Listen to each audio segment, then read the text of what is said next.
तो एक तरफ जहां दिल्ली विधानसभा में हंगामा चल रहा है, वहीं दूसरी तरफ 2023 के चुनावी संग्राम का बिगुल भी बज चुका है। आज 2023 के चुनाव की पहली तारीखों का ऐलान होने वाला है। दोपहर 2:30 बजे चुनाव आयोग प्रेस कॉन्फ्रेंस करके पूर्वोत्तर के 3 राज्यों की चुनावी तारीखों की घोषणा करेगा। चुनाव आयोग मेघालय, त्रिपुरा और नागालैंड में विधानसभा चुनाव की तारीखों का ऐलान करेगा।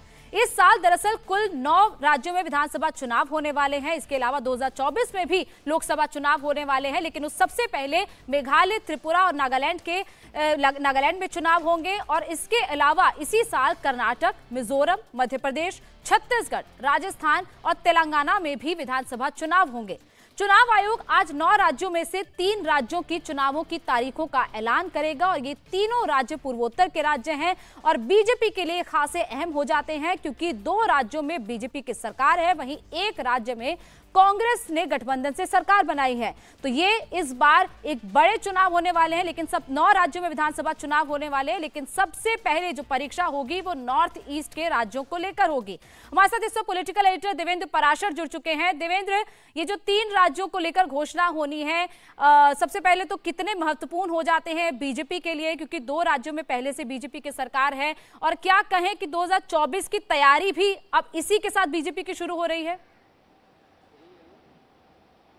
निश्चित तौर पे इसमें 2 लिहाज से बहुत महत्वपूर्ण हो सकता है बीजेपी के लिए। अगर ऑप्टिक्स के लिहाज से अगर हम बात करें तो जैसे पहली चीज़ ये कि त्रिपुरा की जो लड़ाई बीजेपी ने जीती थी वो विचारधारा की लड़ाई थी। वहाँ पे लेफ्ट की सरकार थी, लंबे समय से लेफ्ट की सरकार थी, और उस लेफ्ट की सरकार को हटाकर दक्षिणपंथी बीजेपी की सरकार वहाँ पर बनी। तो आप समझ सकती हैं कि आइडियोलॉजी के हिसाब से बीजेपी के लिए कितनी बड़ी जीत थी अगर आप विचारधारा के आधार पर किसी जगह अपनी सरकार बनाते हैं और उस विचारधारा को हराकर जिसके खिलाफ आपने अपनी पॉलिटिक्स की है।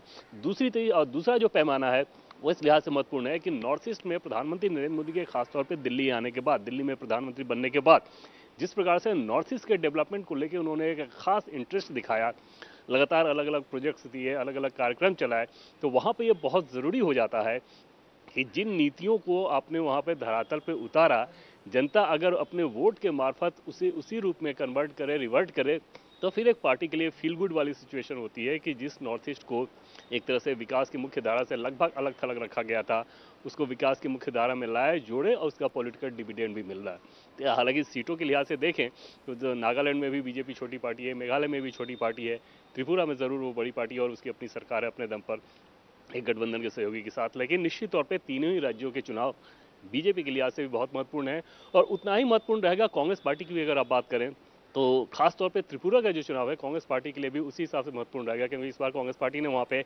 लेफ्ट के साथ गठबंधन का ऐलान किया है।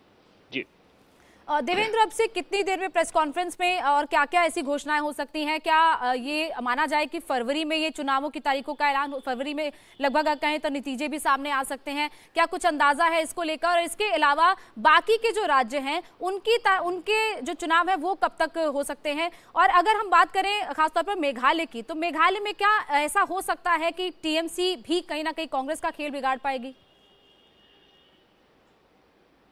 और सबसे पहले चुनाव आयोग के प्रेस कॉन्फ्रेंस की बात करें तो उसका तय समय है 2:30 बजे और 2:30 बजे ही वो प्रेस कॉन्फ्रेंस शुरू होगा। आज तक ऐसा कोई अवसर नहीं याद है मुझे जब चुनाव आयोग ने अपने प्रेस कॉन्फ्रेंस में थोड़ा भी विलंब किया हो। एक शार्प 2:30 बजे वो प्रेस कॉन्फ्रेंस आज भी उसकी शुरुआत हो जाएगी। दूसरी चीज़ की, और शुरुआत में प्रेस कॉन्फ्रेंस में जाहिर तौर पर सुरक्षा तैयारियां, चुनाव की तैयारियां, कितने बूथ, इन सारी चीज़ों का ब्यौरा दिया जाएगा।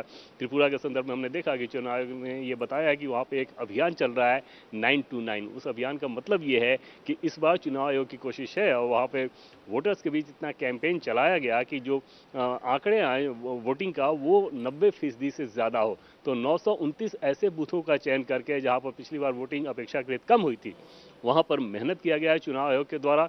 वहाँ पे अलग अलग सेक्शन के जो लोग हैं जो कि जिनके बारे में माना जाता है कि उन्हें वोट देने में परेशानी हुई होगी, इसलिए शायद वो वोट देने नहीं जाए, जैसे बुजुर्ग व्यक्ति हों या दिव्यांग व्यक्ति हों या किशोर हों जो कि जस्ट अभी वोटर बने हों, तो इन सारे समुदायों में विशेष तौर पे चुनाव आयोग द्वारा एक जागरूकता अभियान चलाया गया था। उस लिहाज से चुनाव आयोग ये उम्मीद कर रहा है कि इस बार त्रिपुरा के चुनाव में 90% से ज़्यादा वोटिंग होगी।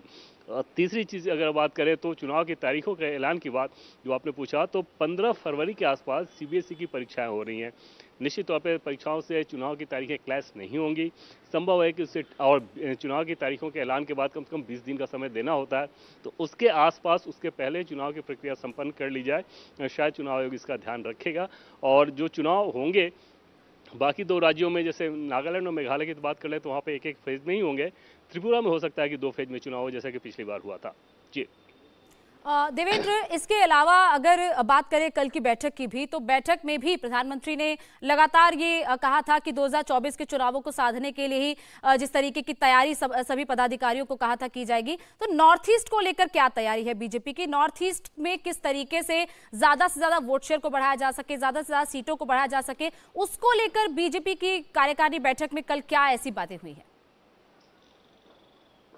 नॉर्थ ईस्ट में भी अलग अलग राज्यों की वहाँ पे रिपोर्टिंग हुई थी और पहले दिन ही कुछ नॉर्थ ईस्ट के राज्यों की रिपोर्टिंग हुई। फिर कल जब बैठक का दूसरा दिन था वहाँ भी रिपोर्टिंग हुई और उस रिपोर्टिंग में ये बताया गया है कि किस प्रकार के संगठनात्मक कार्यक्रम वहाँ पे चल रहे हैं और संगठन ने बाकी देश के दूसरे राज्यों में जिस प्रकार से अपनी ताकत झोंकी है, नॉर्थ ईस्ट में भी वैसे ही ताकत झोंकी है। जैसे त्रिपुरा की बात कर रहे हैं तो डॉक्टर महेश शर्मा जो कि वहाँ पे प्रभारी हैं, वो लगातार वहाँ पे दौरे करते रहते हैं। संगठन का जो टास्क यहाँ से दिया जाता है, जो कार्यक्रम दिए जाते हैं, उन कार्यक्रमों को वहाँ पे धरातल पर प्रदेश संगठन करे, इसका सुपरविजन करते हैं। डॉक्टर संबित पात्रा वो नॉर्थ ईस्ट में लगे रहते हैं। हालांकि यहाँ पे चुनाव नहीं है इस स्टेट में, लेकिन जो अलग अलग पार्टी के प्रभारी हैं वो नॉर्थ ईस्ट में लगातार फोकस कर रहे हैं इस लिहाज से कि जब जहाँ विधानसभा चुनाव हो वहाँ पे मैं रोकना चाहूंगी आपको।